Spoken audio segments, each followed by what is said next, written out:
So, what's next for me is I'm really looking forward to publishing a book that I've been working on for a really long time, probably a decade.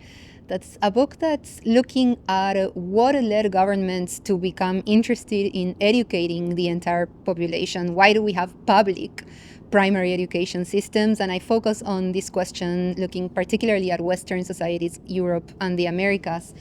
And the bottom line, just answer of the book is we have two very different competing views of what politicians were after when they created these systems. One is that it had to do with the development of skills, human capital, whether it's for industrialization or promoting economic development or helping people move up the social ladder or for whatever reason, but it's about skills and human capital. And then the book advances a different story, which is that it was really about indoctrination, social control, and the main motivation for doing this was that politicians who were governing when these systems were created were really afraid of the lower classes and the general population. They viewed them as savages, barbarians, criminals, bloodthirsty hordes. These are all words that they used to describe the people who needed to be educated and why they needed to be educated. They say that these people lack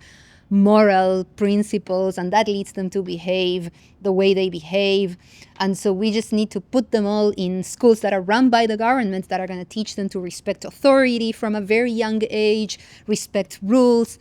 And as soon as they learn that, if they internalize this when they are children, then when they grow up, they're going to continue respecting authority, respecting the state. And so we're going to be able to maintain political stability, social order, and not have to worry about these potentially destabilizing masses. We've inherited a lot of the institutions that were created for the purpose of social control. We've inherited to this day, and we still have them embedded in education systems. And so that is still driving, in part, I think, the learning crisis.